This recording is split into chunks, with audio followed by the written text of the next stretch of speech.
যে আনসার সাহাবীকে দায়িত্ব দেওয়া হলো, প্রায় প্রায় বাজার করে ওই মুজাহিদের বাড়িতে খাবারগুলো পৌঁছায় দেন। একদিন বাহির থেকে ডাক দিলেন, সেই মুজাহিদের স্ত্রী বাইরে চলে আসেন, পর্দা করে বাইরে এসেছেন। পর্দা করে বাইরে এসে যখন দাঁড়িয়ে পড়েছেন, এই দায়িত্বপ্রাপ্ত নবীজি যাকে দায়িত্ব দিয়েছিলেন সেই দায়িত্বপ্রাপ্ত সাহাবী করলেন কি, সেই মহিলার হাতের দিকে তাকায় তার হাতের দিকে আকৃষ্ট হয়ে পড়লেন, হাতটা চেপে ধরলেন। হাত চেপে ধরার সঙ্গে সঙ্গেই ওই দিকে ওই মহিলা মুজাহিদের স্ত্রী, তিনি বলছেন, নো আমার ভাই, তুমি যে আমার হাতটা চেপে ধরলে, তুমি তো পরপুরুষ, আমি পরনারী। আমি পরনারী হয়ে তুমি পরপুরুষ হয়ে যদি তুমি আমার হাতটা চেপে ধরো, তোমার তো শক্ত গুনাহ হয়ে যাবে। তুমি কি ভুলে গেছো তোমার পরিচয় হলো তুমি একজন রাসূলুল্লাহর সাহাবী? হাতটা সরায় ফেললেন, সতর্ক করা হলো, সতর্ক তিনি হয়ে গেলেন, হাত সরায় নিলেন। কিন্তু মুহূর্তেই তার মধ্যে তার চরম অনুশোচনা সৃষ্টি হলো, তার মধ্যে বড় আসামি তাকে মনে হলো, আমি বড় আসামি হয়ে গেছি। হারে, রাসূল আমাকে দায়িত্ব দিয়েছেন, আমি তো আমানতের খেয়ানত করে ফেলেছি, দায়িত্বের অবহেলা করে ফেলেছি, বড় গুনার কাজ করে ফেলেছি। সেই সাহাবী করলেন কি, তওবা করতে করতে বেকারার হয়ে গেলেন, সেজদায় পড়ে পড়ে কাঁদেন, বিভিন্ন জায়গায় চলে যান, দিক বিদিক ছুটতে থাকেন, আল্লাহর কাছে রোনাজারি করতে থাকেন। যুদ্ধ শেষ করে আমার নবীজি সাহাবে কেরামকে নিয়ে যখন মদিনায় পৌঁছে গেছেন, ওই সাইদ মুহাজির রাদিয়াল্লাহু আনহু যুদ্ধ শেষ করে তিনিও মদিনায় পৌঁছে গেছেন। ওই সাহাবী করলেন কি, তার বাড়িতে ঢুকলেন, ঢোকার পর গল্প করতে করতে এক পর্যায়ে বললেন, এই পরিবারের দায়িত্ব আমি যার কাঁধে দিয়েছিলাম, রাসূল যাকে দিয়েছিলেন, সেই সাহাবী ভাইটা কোথায় গেল? সঙ্গে সঙ্গে সবকিছু খুলে বললেন, আমার স্বামী, সে আমার পরিবারের দায়িত্ব নিয়েছে, অনেক খেদমত করেছে, কিন্তু একটা দিন অনাকাঙ্ক্ষিত একটা ঘটনা ঘটে গেছে, আমি তাকে মাফ করে দিয়েছি, আমি তাকে সতর্ক করে দিয়েছি। কি হয়েছিল? সে আমার দিকে আকৃষ্ট হয়ে হাতটা চেপে ধরেছিল, আমি চট করে হাতটা টান দিয়ে আমি তাকে সতর্ক করেছি, সে সতর্ক হয়ে গেছে, আমি তাকে মাফ করে দিয়েছি। সঙ্গে সঙ্গে সাহাবী সাইদ মুহাজির বললেন, আমার স্ত্রী, তুমি যদি তাকে মাফ করে দাও, আমিও তাকে মাফ করে দিলাম। মাফ করে দেওয়া হয়েছে। কিন্তু এই সাহাবী আর ফেরে না, চোখের পানি ফেলে ফেলে কাঁদেন। এই কথা নবীর কান পর্যন্ত চলে গেছে। রাসূল যখন শুনতে পেলেন, কষ্ট খুব পরিমাণে পেলেন। আহারে, আমি রাসূল যাকে দায়িত্ব দিলাম সে এত বড় খেয়ানত করলো, আমি তাকে মাফ করব না। অথচ যার সঙ্গে এমন আচরণ করা হয়েছে তিনিও মাফ করে দিয়েছেন, তার স্বামীও মাফ করে দিয়েছেন, রাসূল তাকে মাফ করলেন না। কারণ রাসূল বলছেন, আমি তাকে নিজে দায়িত্ব দিয়েছি, সে দায়িত্বের অবহেলা কেন করলো, আমি তাকে মাফ করব না। কিন্তু পৃথিবীর কেউ যদি নাও মাফ করে, মাফ করবেন যিনি, তিনি আমার, চিল্লা বলুন কে? আসতে বলবেন না, তিনি আমার কে? ওই সাহাবীর একটা দোষ কি ধরেছেন? নরমালি আজকের বাজারে, আজকের সমাজে, আজকের দেশে হাত চেপে ধরলে কি বড় কিছু হয় নাকি? আজকে শুধু হাত চেপে ধরে। এই যুবক কথা কও না, হাত চেপে ধরে। সাতক্ষীরাতে বিভিন্ন রিসোর্ট আছে না, রিসোর্ট বিভিন্ন জায়গায় আড্ডা মারতে যায়, বিভিন্ন হোটেল টোটেল আছে না নাই, বিভিন্ন পার্ক টার্ক আছে না নাই, ইউনিভার্সিটি কলেজের সামনে ক্যাম্পাসে যুবক যুবতী যে বসে থাকে, ঘন্টার পর ঘন্টা গল্প করে, বুকে বুক মিলে, হাতে হাত মিলে, চোখে চোখ মিলে, গল্প একটাই, তুমি আমার আমি তোমার। এই যে করতেছে, অথচ দেখেন কত বড় অপরাধ ইসলাম এখানে সাইনিং করে দিয়েছে। একদম যখন হাতটা চেপে ধরা হলো, উনি সতর্ক হলেন, তিনি হাতটা সরায় নিলেন, কিন্তু রাসূলুল্লাহ সাল্লাল্লাহু আলাইহি ওয়াসাল্লাম তিনি এটাকে শক্ত মাথায় নিলেন, না, আমি তাকে মাফ করব না। পর্দার গুরুত্বটা কতটুকু দেখেন। ওই সাহাবী চোখের পানি ফেলতে ফেলতে কাঁদতে থাকলেন। এক পর্যায়ে দোয়া কবুল হয়ে গেল। নবীকে সিগন্যাল দেওয়া হলো, ইয়া রাসূলুল্লাহ, আপনি যার প্রতি ক্ষেপে আছেন, রেগে আছেন, সেই সাহাবীকে আল্লাহ রাব্বুল আলামিন মাফ করে দিয়েছেন। রাসূল সংবাদ দিলেন, ওই সাহাবীকে ডেকে আনো, ওই সাহাবী যেন আমার সঙ্গে দেখা করে। সাহাবী করলেন কি, রওনা দিলেন মদিনার দিকে। মদিনার মসজিদে পৌঁছে গেলেন। মদিনার মসজিদে পৌঁছার পর দেখেন যে নামাজ শুরু হয়ে গেছে। নামাজ যখন শুরু হয়ে গেছে, 2 রাকাত নামাজের দ্বিতীয় রাকাতে আমার নবীজি সেই দিন আলহাকুমুত তাকাসুর হাত্তা যুরতুমুল মাকাবির, এই তাকাসুর যখন পড়ছিলেন নামাজের মধ্যে, নামাজের অবস্থায় সাহাবী বুক ফেটে নামাজের মধ্যে দুনিয়া থেকে বিদায় নিয়ে নিলেন। অর্থাৎ তার কাছে এতটাই লজ্জা বোধ হলো যে আমার এই চেয়ার আমি নবীর সামনে কেমন করে দেখাবো। এই নামাজের মধ্যে তার দুনিয়া থেকে তিনি বিদায় হয়ে গেলেন। এই ছোট্ট একটা ঘটনা আপনার সামনে তুলে ধরার মূল কারণ হলো ওয়ালা তাকরাবুজ জিনা ইন্নাহু কানা ফাহিশাতাও ওয়া সাআ সাবিলা। জিনার নিকটবর্তী হয়ো না, জিনার কাছাকাছি যেও না, নিকৃষ্ট পন্থা এটা। আজকের সমাজে মোবাইলের যুগ, আজকে অনলাইনের যুগে এই মোবাইলের মধ্যে কত অ্যাপস আছে। অ্যাপসের নাম মেসেঞ্জার আছে, ইমো আছে, Line, Viber, WhatsApp, Instagram, Telegram, Kurigram আছে, কুড়িগ্রাম নাই, গ্রাম আছে তো। আমার বন্ধুগণ, এই যে অ্যাপস গুলোতে মেসেঞ্জারে নক দেয়, ফেসবুকের বন্ধু হতে পারে। একজন বান্ধবী কেমন করে ফেসবুকের বান্ধবী হয়? একজন নারী কখনো বান্ধবী হতে পারে না। একমাত্র পুরুষের জীবনে একমাত্র বন্ধু হবে তিনি হচ্ছেন, বান্ধবী হবে সে তার স্ত্রী। একটা নারীর জীবনে একটা বন্ধু থাকবে, সে হলো তার স্বামী। একটা পুরুষের জীবনে একজন বান্ধবী থাকবে, সে তার স্ত্রী থাকবে। এই স্বামী স্ত্রীর বন্ধন ছাড়া পৃথিবীর কোনো বন্ধন জায়েজ দেখেন, আস্তে আস্তে জায়েজ নাই, কখনো না। যুবকরা বিবাহ পূর্ব কোনো নোংরামি করতে যাবে না, আরাম পাবা না, শান্তি পাবা না, কখনো শান্তি পাবা না। যারা বিয়ের আগে এরকম আকাম কুকাম করে বিয়ে শাদী করবা, বিয়ের পরে মোহাব্বত থাকবে না, হবে শুধু কিলের ঘুতোঘুতি, আরাম পাবা না। এগুলো বাদ দাও। সম্পর্ক তৈরি করতে হবে কার সাথে? আমার এক নম্বর বন্ধুকে। আমার এক নম্বর বন্ধুকে আছেন তো সবাই? যুবকরা আপনারা আছেন তো? ফজর নামাজ না পড়লেও চলবে, আজকে ফজর নামাজ পড়বেন তো ইনশাআল্লাহ। আল্লাহকে বন্ধু বানানোর জন্য এক নম্বর শর্ত কি বলেন? নামাজ জানো ঠিক থাকে, সাথে পর্দা থাকতে হবে। নামাজ কি থাকতে হবে বলেন? পর্দা। কোন মহিলা যদি মাথার কাপড় খুলে ফেলে নামাজে দাঁড়ায়, নামাজ হবে? নামাজের শর্ত কি? মাথা, চুল ঢাকতে হবে, মাথা থেকে পা পর্যন্ত ঢেকে তাকে নামাজ পড়তে হবে। নামাজ আগে না পর্দা আগে? বলেন নামাজ আগে না পর্দা আগে? পর্দা আগে, পর্দা থাকতে হবে। পর্দা নাই। ছোটবেলায় পড়েছি, আল্লামা সাইদি রাহিমাহুল্লাহ প্রায় বলতেন, ছোটবেলায় পড়েছি লাম খালি, মিম খালি, ওয়া খালি, হা খালি, নুনের উপরে এক নক্তা। মেয়েদের দিকে তাকালে দেখা যায় পেট খালি, পিঠ খালি, মাথার চুল খালি, কপালের উপরে কি সোনিয়া গান্ধীর মতো একটা নক্তা। এই নক্তা তো সোনিয়া গান্ধীদের, এই নক্তা তো অন্যদের। সেজদার জায়গায় আপনি কেমন করে টিপ লাগাবেন? এইদিকে টিপ লাগানো নয়, এটা সেজদার জায়গা, সেজদার জায়গা, সেজদার জায়গা। পর্দা করুন আমার মা, পর্দা আপনার জন্য ফরজ। আল্লাহ পাক এলাকার প্রত্যেকটা মা বোনকে পর্দা করার তৌফিক দান করুন। জোরে বলি আল্লাহুম্মা আমিন। তাহলে আল্লাহকে বন্ধু বানানোর জন্য এক নম্বর কাজ হবে পর্দা সহকারে নামাজ। পর্দা কি পুরুষদের নাই মনে হয়? আল্লাহ পাক পর্দার হুকুম দিয়েছেন আগে নারীকে না পুরুষকে? পুরুষকে। এই নারীকে, আপনার পর্দা থাকা দরকার নাই না? এক নম্বর হুকুম দিয়েছে পুরুষরে। আল্লাহ পাক বলেছেন ইয়াগুদ্দু মিন আবসারিহিম ওয়া ইয়াহফাযু ফুরুজাহুম। আগে পুরুষরা তাদের চক্ষুটাকে নিম্নগামী করবে এবং তাদের লজ্জাস্থানকে হেফাজত করবে। বোরকা পরা পর্দা নয়। শুধু বোরকা পরলেই যে পর্দা হলো তা নয়, বোরকা পরে আকাম কুকাম করতে যায়, এটা নাকি পর্দা হলো? বলেন তো। বোরকা ওয়ালা হওয়া যাবে না, পর্দা ওয়ালা হতে হবে। বোরকা ওয়ালি নয়, পর্দা ওয়ালি হতে হবে, ঠিক কি না? আজকের যে বোরকার সাইজ, ওরে বাপ রে বাপ। সে বোরকার গায়ে আবার আয়না লাগানো, আয়না মানে আসো। তো কি হলো? চুমকি লাগানো যাবে না। বোরকার কালার হবে একটা, এক কালারের বোরকা হবে কালো, কাল গোরাব, যেন কাকের মতো দেখা যায়। শুধু একটা মানুষ শুধু কালো দিয়ে ভরা, দেখেন না কাকের হাত পা সবই কালো, ওর চোখ কালো, ওর কাপড় সুপড় যা আছে সব কি কালো গোরাব, যেন কাকের মতো দেখা যায়। আর মেয়েরা এখন কি পরে জানেন? লাল, নীল, হলুদ, বিভিন্ন ডিজাইন। তাকাবা না, তাকাতেই হবে তোমার। এমন জাতীয় বোরকা পরা যাবে? যাবে না। সে বোরকা হবে টাইট না ঢিলা? আচ্ছা, টাইট না ঢিলা?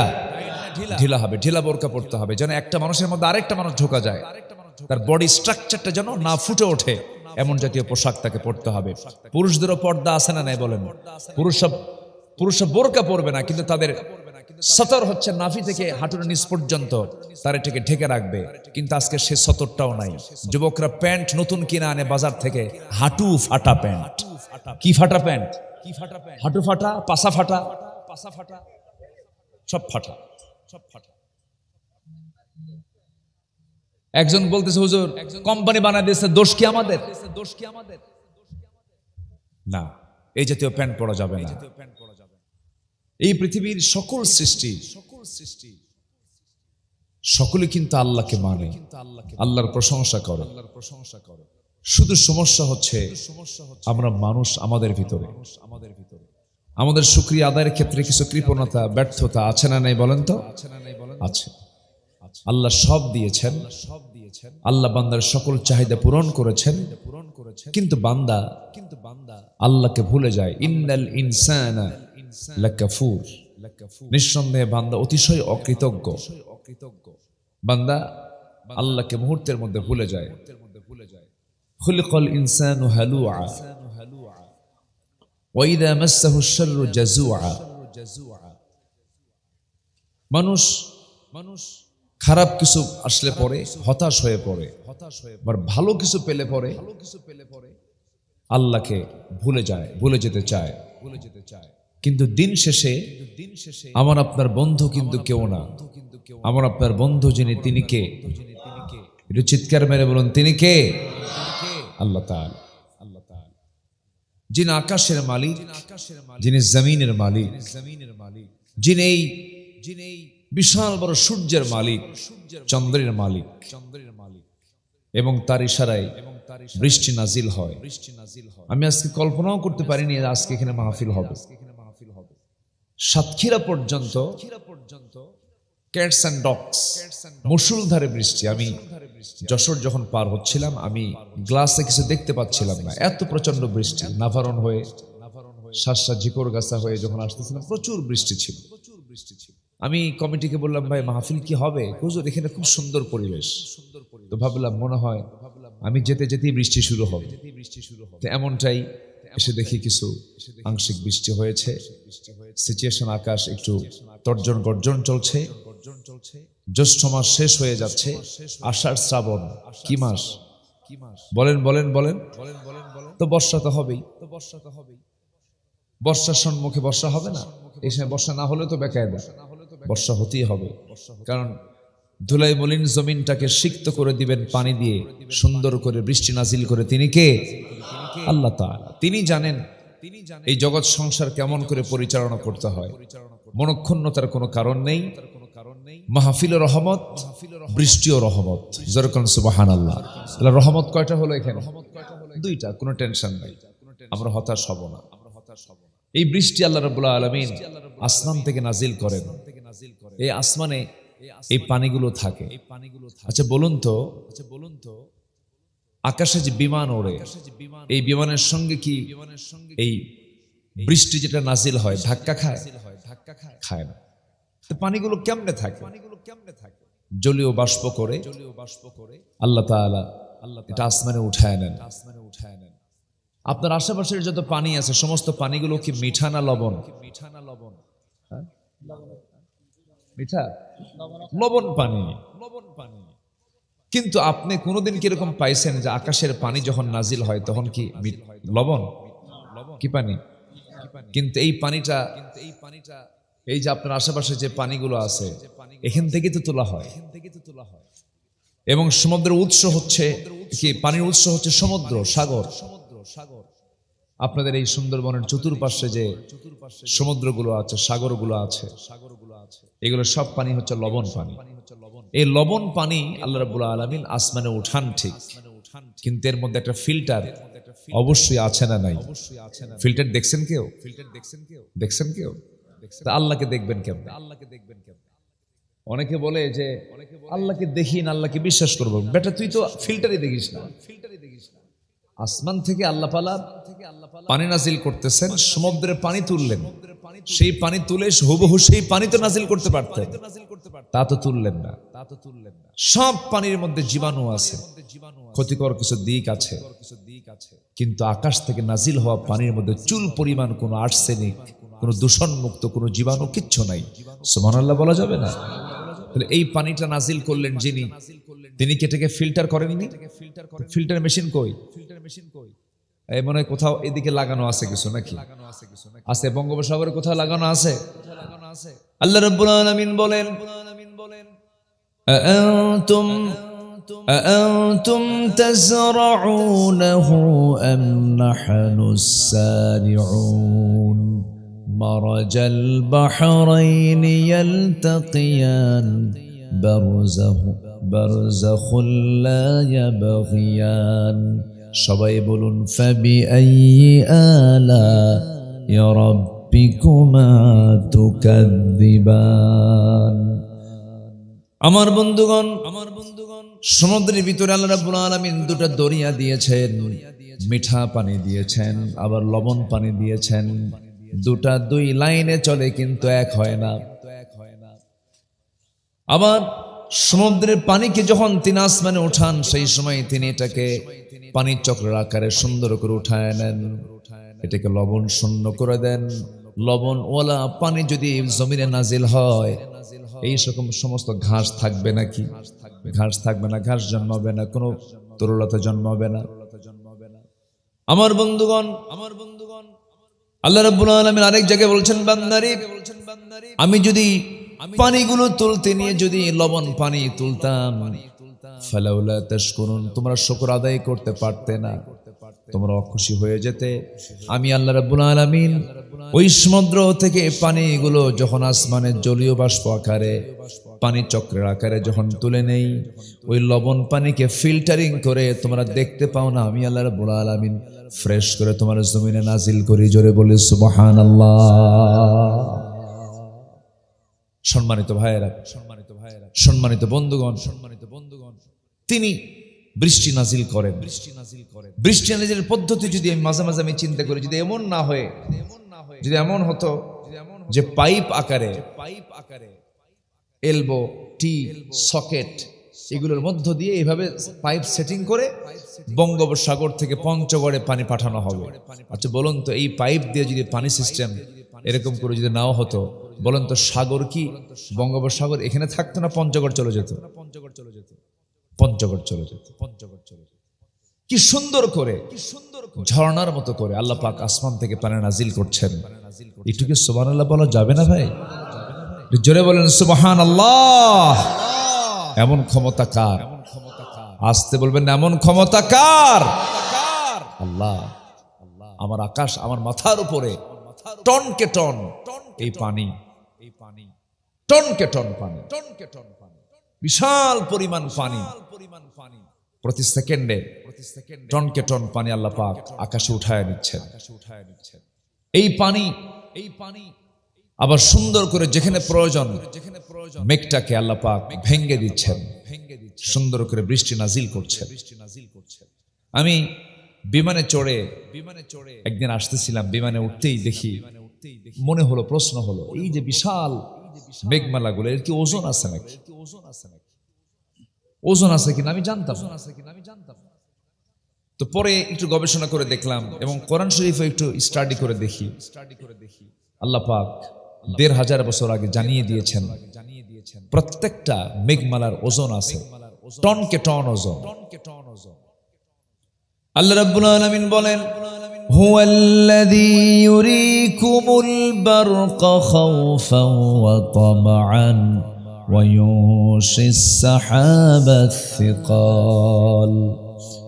মহান রাব্বুল আলামিন তিনি মহাশূন্যের মাঝে ওজনওয়ালা মেঘমালা রেখে দিয়েছেন, কিন্তু এই মেঘমালাগুলো যদি শক্ত আকার হতো, শক্ত ধরনের যদি হতো, বিমান আকাশে উঠতে পারতো না, ধাক্কা লেগে বিমানগুলো ক্র্যাশ হয়ে যেত, শেষ হয়ে যেত। আল্লাহ রাব্বুল আলামিন জলীয় বাষ্পের ভিতরে, বাতাসের মধ্যে এটাকে রেখে দিয়েছেন, ওজন করে রেখে দিয়েছেন। যদি এমনটা হতো এটা পৃথিবীতে মাঝে মাঝে ভেঙ্গে পড়ে, তাহলে পৃথিবীর কোনো মানুষই কোনোদিন বড় বড় বিল্ডিং বানাতো নাকি? বিল্ডিং বানাতো? যে বিল্ডিং করে লাভ কি? মেঘ এসে ভেঙ্গে চলে চুরমার করে দিবে। কিন্তু সেই মেঘটা আল্লাহ পাক কি সুন্দর করে সিস্টেম আকারে রেখে দিয়েছেন। তিনি তো আমার রব। আমার রব কি ছোটখাটো কোনো রব? আমার রব কি ছোটখাটো কোনো রব? আমার রবের কি কারো কাছে চাইতে হয়? তবে ডোনাল্ড ট্রাম্প, নেতানিয়াহু এদের মনে হয় চাইতে হয় না নাকি? হ্যাঁ, চাইতে হয় না। আল্লাহ ছাড়া এমন কেউ আছে যে তার প্রয়োজন নাই, তার চাহিদা নাই? যত বড় ব্যক্তি হোক না কেন, প্রত্যেকটা সৃষ্টির চাহিদা আছে, চাওয়া আছে, কিন্তু যিনি সকল প্রকার চাওয়া থেকে মুক্ত, যার কোনো প্রয়োজন নাই, যার কোনো অভাব নাই, আল্লাহু গানিয়্যুন ওয়া আনতুমুল ফুকারা, আল্লাহ হচ্ছে ধনী, তোমরা সবগুলো হলো ফকির, সব ফকির। দুনিয়াতে কোনো ধনী ব্যক্তি নাই, একমাত্র ধনী যিনি, তিনি কে? আসতে বলবে না, তিনি কে? অতএব আমরা বন্ধু বানাবো কাকে? এক নম্বর বন্ধু আমরা কাকে বানাবো? আল্লাহকে দেখা যায়? দেখবেন, হ্যাঁ, কেউ কিছু কয় না। দেখবেন, দেখতে চান? তাহলে এই যে পানি যে আসমান থেকে নাজিল হয়, ফিল্টার যে হলো, ফিল্টার দেখেন, দেখা যায়? বাতাসের কালার কি লাল? যে বিদ্যুৎ চলতেছে, বিদ্যুৎ দেখা যায়? কিন্তু শক্তি আছে না নাই? আচ্ছা, আপনার হাতে মোবাইল, কোনো তার নাই, আমার হাতেও মোবাইল, রিং দিলে আপনার মোবাইলে গিয়ে বাজতেছে, এমনি যায়? ইথার আছে, ইথার দেখা যায়? দেখা যায় না। মধ্যাকর্ষণ শক্তি দেখা যায় না, বাতাস দেখা যায় না। এরপরে এরকম করে অনেক সৃষ্টি, যেরকম এই যে আল্লাহ পাক পানি চক্র আকারে পানি নাজিল করেন, পানি উঠায় নেন, এর মধ্যে ফিল্টারিং হয়, এটা দেখা যায় না।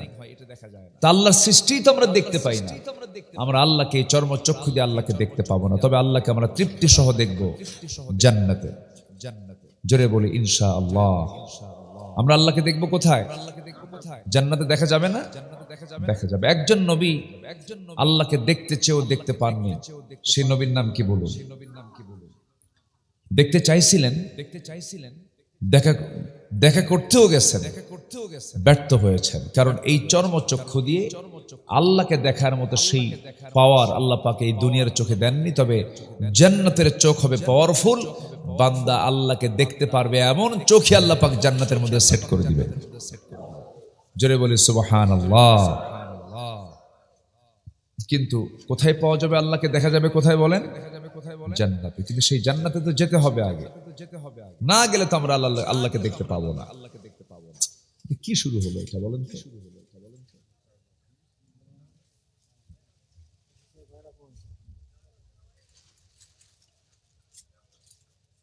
সম্মানিত ভাইয়েরা, তাহলে এতক্ষণের কথায় আমরা নিশ্চিত হলাম যে আমার বন্ধু মূলত কেউ না, আমার বন্ধু মূলত কে? আল্লাহ তাআলা। আমার চোখ চালান কে বলেন?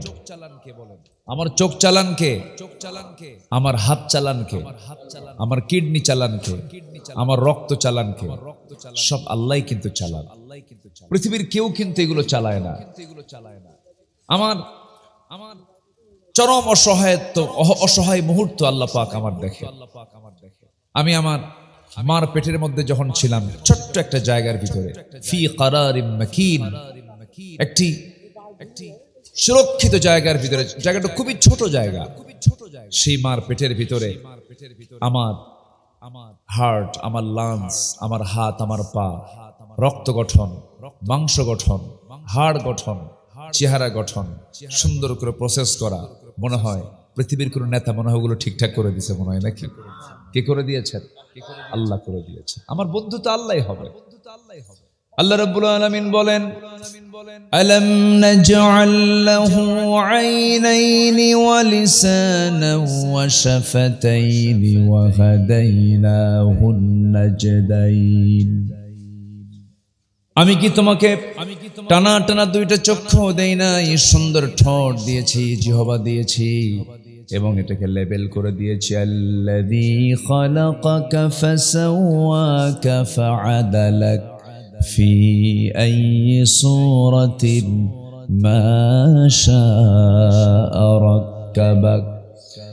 শুধু সৃষ্টি করে দেই নাই, এটাকে লেবেল করে দিয়েছি। দুটো হাত সমান করেছি, দুটো পা সমান করেছি, দুটো চক্ষু সমান করেছি, এমন সুন্দর করে বানাইছি তোমাকে। তাকাও তোমার নিজের দিকে, নিখুঁত করে বানিয়ে দিয়েছি। দুনিয়ার সমস্ত কিছু প্রোডাক্ট তৈরি করতে গেলে পরে পর্যাপ্ত আলোর দরকার। যে কোনো কারখানায় যান, আপনার আলো লাগে, আলো ছাড়া কোনো কিছু তৈরি হয় না। একটা কলম বানাবেন, আলোর দরকার। একটা গ্লাস বানাবেন, আলোর দরকার। কাপড় তৈরি করবেন, আলোর দরকার। কিন্তু আমার রব এমন রব, যিনি আমাকে সৃষ্টি করেছেন এমন একটা জায়গায়, সেই মার পেটের মধ্যে 9টা মাস রেখেছেন। চরম আলো না চরম অন্ধকার? বলেন বলেন বলেন বলেন। আমার সৃষ্টি হয়েছে আলোতে না অন্ধকারে? অন্ধকার, নিকষ কালো ঘন অন্ধকারে সেই পেটের মধ্যে বানিয়ে দিয়েছেন। তাও আবার কত নিখুঁত করে বানিয়েছেন। একটু সুবহানাল্লাহ বলা যাবে না ভাই? তিনি কে? তিনি কে? আল্লাহ তাআলা। আমরা সে আল্লাহকে ভুলে যাই। কি টান দিছে না? এতক্ষণ যে কি আযাব ছিল, ভাবতেছি মনে হয় বৃষ্টি আসতেছে। এটা আওয়াজ ছিল। যাক, ধন্যবাদ কমিটিকে। কথা কি শুনবেন? আমার আগ্রহ আছে তো? অনেক পথ মাড়িয়ে এসেছি। পরশুদিন ছিল ময়মনসিংহ মাহফিল, ফুলপুর। সেখান থেকে ছিল হলো সিরাজগঞ্জ, উল্লাপাড়া। সেখান থেকে নাটোর পার করে, পাবনা পার করে, হার্ডিন্স ব্রিজ, লালন শাহ সেতু পার হয়ে আপনার কুষ্টিয়াতে ঢুকলাম। এরপর ঝিনাইদা আসলাম। ঝিনাইদার যশোরের মোটামুটি রাস্তা যে খারাপ, পুলসিরাত ফেল। এরপরে যশোরের এসেই দেখি চরম বৃষ্টি। সন্ধ্যা হয়ে গেছে, 7টা বাজে। এরপর নাভারণ হয়ে, কি বলে 18 মাইল না কি মাইল, বাগাচাড়া, ব্রজবক্সা, কলারোয়া হয়ে সাতক্ষীরায় ঢুকলাম। সাতক্ষীরা ঢুকেই কমিটি বলছে, হুজুর আকাশ খুব ক্লিয়ার, খুব ভালো, কিন্তু এইদিকে দেখি বৃষ্টি শুরু হয়ে গেছে। আস্তে আস্তে পেলাম, প্রথমে হলো দেব, এরপরে পেলাম কালী, এরপরে পেলাম শ্যাম। ঠিক আছে না? দেবহাটার দেব, কালীগঞ্জের কালী, আর শ্যামনগরের শ্যাম। কিন্তু দেব, কালী, শ্যাম এখানে একটাও খুঁজে পাইলাম না। সব মুসলমান। বলি আলহামদুলিল্লাহ, জোরে বলি আলহামদুলিল্লাহ। আছে দেবহাটার দেব? আছে? নাই তো। দেবহাটার মুহাদ্দিস আব্দুল খালেক সাহেব, কালীগঞ্জের মুহাদ্দিস রবিউল বাশার সাহেব। কি ঠিক আছে না? নাই তো। আমি হিন্দু ভাইদেরকে গালমন্দ করছি না, আবার প্রযুক্তি মিডিয়ার যুগ তো, কোন দিক দিয়ে কোন প্যাঁচ লেগে যায় আল্লাহ জানে। হিন্দু ভাইরা থাকবেন না কেন? থাকবেন। আমার দেশে যারা আছেন তারা, একটা শিশু তার মার কোলে যেমন নিরাপত্তা নিয়ে থাকে, আমার দেশের হিন্দু ভাইরা আমার দেশে তেমন নিরাপত্তা নিয়ে আছে। অনেক নিরাপত্তারা, তাদের মন্দির আমরা পাহারা দিই। কি ঠিক আছে না? তাদের মন্দির আমরা পাহারা দিই, কিন্তু তাদের নেতৃত্ব দেওয়া যে দেশ, তারা আমাদের মসজিদকে তারা রক্ষা করতে পারে নাই, পাহারা দিতে পারে নাই। অসংখ্য মসজিদের মাইক বন্ধ করে দিয়েছে, অনেক মসজিদকে ভেঙ্গে চুরমার করে দিয়েছে। 13,500 বার এ পর্যন্ত সাম্প্রতিক দাঙ্গা হয়েছে সেই দেশে। তাদের কাছ থেকে সাম্প্রদায়িক সম্প্রীতির শিক্ষা আমাদের নেওয়ার দরকার নাই। আমরাই সাম্প্রদায়িক সম্প্রীতি রক্ষা করে চলি। আলহামদুলিল্লাহ বলেন, জোরে বলি আলহামদুলিল্লাহ। সম্মানিত ভাইয়েরা, একটু কষ্ট করে কথাগুলো শুনতে হবে। এসেছি, আমি তো বারবার আল্লাহর কাছে বলেছি, আল্লাহ আজকে 11-12 ঘন্টা জার্নি করে আসলাম, কথা যদি না বলতে পারি তাহলে আমারও আফসোস থাকবে, যারা আসছে মাহফিলে তাদেরও কষ্ট হবে। কিছু কথা আজকে শুনে যাবো। আমরা একটু খুঁজে বের করবো আজকে আমাদের বন্ধু মূলত কে, আমরা বন্ধু বানাই কাকে, আর বন্ধুটা কে। মূলত বন্ধু কিন্তু দিন শেষে কেউ না। বলেন কে? আরো জোরে আবারও বলেন কে? সূরাতুল মায়েদা, সূরাতুল মায়েদা 55-56 নম্বর আয়াত থেকে আমি আজকে কিছু কথা বলতে চাচ্ছি। ওমা তৌফিকি ইল্লা বিল্লাহ। সাতক্ষীরা একটা উর্বর জনপদ, ইসলামী জনপদ বললে ভুল হবে না, কারণ সাতক্ষীরার মানুষ নেতৃত্ব নির্বাচনে, নেতৃত্ব গঠনে, নেতৃত্ব নির্বাচন করতে গিয়ে কোনো ভুল করে না। বলেন আলহামদুলিল্লাহ। আরো জোরে আলহামদুলিল্লাহ। পার্লামেন্টে এক মন্ত্রী বলতেছিলেন যে সামনের চেয়ারে যারা বিরোধী দলে যারা বসে আছেন তাদের মধ্যে একজন বীর মুক্তিযোদ্ধা নাই। এমন জাতীয় কথা শোনার সঙ্গে সঙ্গে স্পিকার, এখন বর্তমানের যিনি স্পিকার তিনিও একজন মুক্তিযোদ্ধা, হাফিজউদ্দিন আহমদ বীর বিক্রম, তিনি শোনার সঙ্গে সঙ্গে বলছেন, মাননীয় মন্ত্রী মহোদয়, একসাথে রণাঙ্গনে আমি হাফিজ যুদ্ধ করেছি, নিজের চোখে দেখেছি। ওই যে সামনে বসে আছেন গাজী নজরুল ইসলাম। কি কথা বুঝতেছেন কি আপনারা? তো বিষয়টা হলো সাতক্ষীরার মানুষ নেতৃত্ব নির্বাচনে ভুল করে না। এর পাশের যে আসন মুহাদ্দিস রবিউল বাশার, নাম শুনেছেন তো? অনেক বড় মাপের আলেম। আমার চোখে দেখা 300 জন পার্লামেন্টারিয়ান, 300 জন আসনে বসা যে এমপি পার্লামেন্টে আছে এখন, এই 300 জনের মধ্যে যদি তালিকা করা হয়, 1 নম্বর তালিকায় থাকা আলেম কে হবে? আমার বিশ্বাস সেটাই হবে মুহাদ্দিস রবিউল বাশার।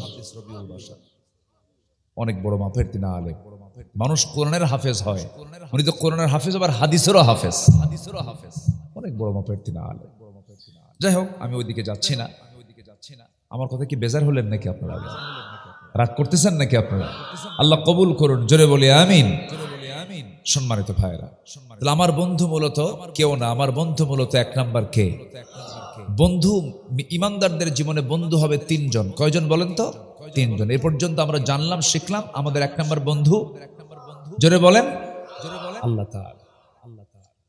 আল্লাহ রাব্বুল আলামিন সুন্দর করে বলছেন, ইন্নামা ওয়ালিয়্যুকুমুল্লাহু ওয়া রাসূলুহু ওয়াল্লাযীনা আমানুল্লাযীনা ইউকিমুনাস সালাহ ওয়া ইউ'তুনাস যাকাতা ওয়া হুম রাকিউন ওয়া মান ইয়াতাওয়াল্লাল্লাহা ওয়া রাসূলুহু والذين آمنوا فإن حزب الله هم الغالبون জোরে বলুন আল্লাহু আকবার। নিঃসন্দেহে তোমাদের জীবনে বন্ধু হবে 3 জনের মধ্যে 1 নাম্বার হবেন যিনি বন্ধু, তিনি হচ্ছেন তোমার আল্লাহ, যিনি তোমাকে সুন্দর করে সৃষ্টি করেছেন, যার হাতে তোমার প্রাণ। জীবন দিয়েছেন কে? আবার মৃত্যু দিবেন কে? আবার তিনি তার সামনে হাজির করে দিবেন। অবশ্যই একমাত্র ক্ষমতা তার।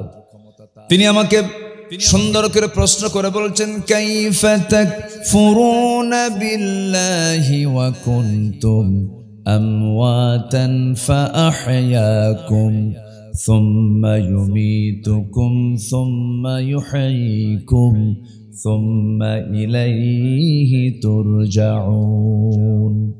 কেমন করে তুমি আমাকে অস্বীকার করো? তুমি নিষ্প্রাণ ছিলে, তোমার কোনো অস্তিত্ব ছিল না। আমি তোমাকে সবেগে নির্গত 1 ফোঁটা পানিকে সক্রিয় করে মাটি থেকে, মাটির সারাংশ থেকে, খালাকাল ইনসানা মিন সালসালিন কাল ফাখার ওয়া খালাকাল জান্না মিন মারিজিম মিন নার। আমি তোমাকে শুষ্ক মাটি থেকে সুন্দর করে সৃজন করেছি। তাকায় দেখো তোমার নিজের দিকে কি সুন্দর করে বানিয়েছি। এই চোখটা দিয়েছেন কে? আসতে বলবেন না, কে দিয়েছেন? আমরা পদ্মা, মেঘনা, যমুনার নাম শুনেছি, বড় বড় নদীর নাম শুনেছি। পদ্মা, মেঘনা, যমুনা যত বড়, আমার কাছে যতটুকু মনে হয়, যতটুকু একটু স্টাডি করে দেখেছি, মানুষের চোখ, নাক, কান, গলা তার চাইতে আরো বেশি বড়। জোরে কোন সুবহানাল্লাহ। পদ্মা, মেঘনা, যমুনার কত বড়, তার চেয়ে বড় হলো আমাদের চোখ, কান, নাক, গলা, আরো বড়। এই চোখ আল্লাহ পাকের অপরূপ একটা নিয়ামত। এই চোখকে আল্লাহ রাব্বুল আলামিন কত সুন্দর করে বানিয়ে দিয়েছেন। প্রত্যেকটা চোখে আল্লাহ পাক 1 কোটি রং দিয়েছেন, 1 কোটি রং চেনার মতো ক্ষমতা দিয়েছেন। কেউ তো সুবহানাল্লাহ বললেন না।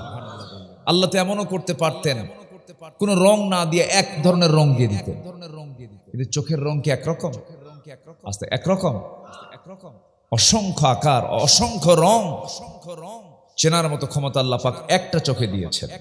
যদি এমন হতো বেনি আসহ কলা, বেনি আসহ কলা অর্থাৎ 7টা যে কালার আছে, এই 7টা কালার দেখার জন্য 7টা চোখ আমি তোমাকে দিয়ে দিলাম।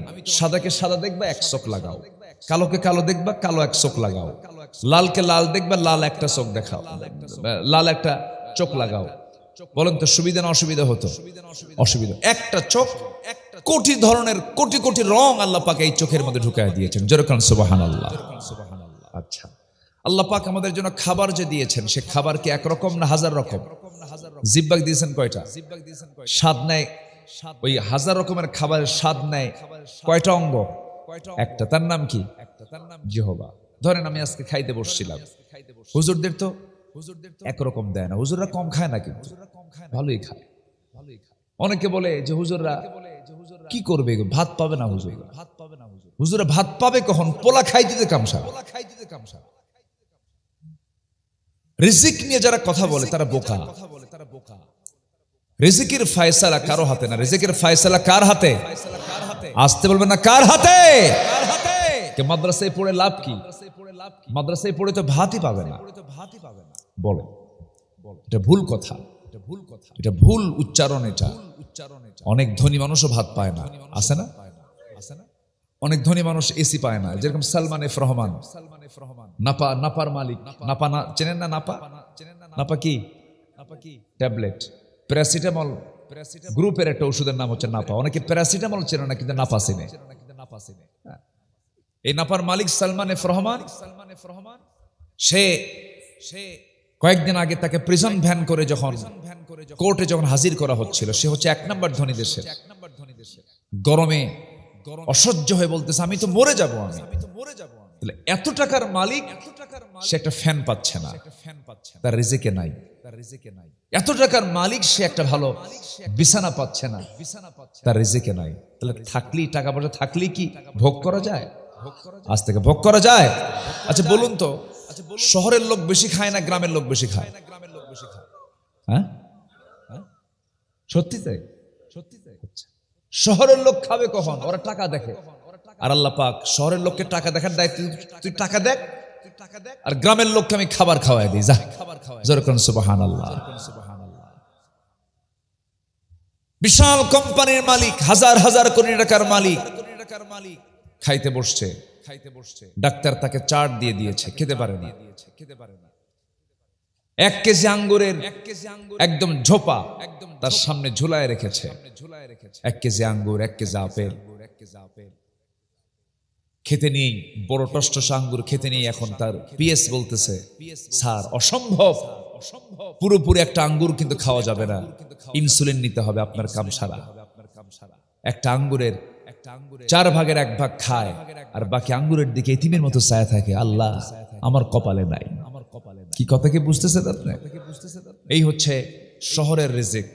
আর গ্রামের মানুষ ভোর 4টার দিকে ওঠে, চলে গেছে মাঠে, মাছের ঘেরের চতুর্দিকে পাহারা দিয়া, ধানের ক্ষেত চতুর্দিকের আইলগুলো কোদাল দিয়ে কোবায়া জমি প্রসেস করে 9টার দিকে বাড়িতে এসে বউকে ডাক দিয়ে বলে, খাবার কিছু আছে? কাছে গত রাতের পাতিলের তলে থাকা পান্তা পানি আছে, পান্তা ভাত আছে, দাও পান্তা।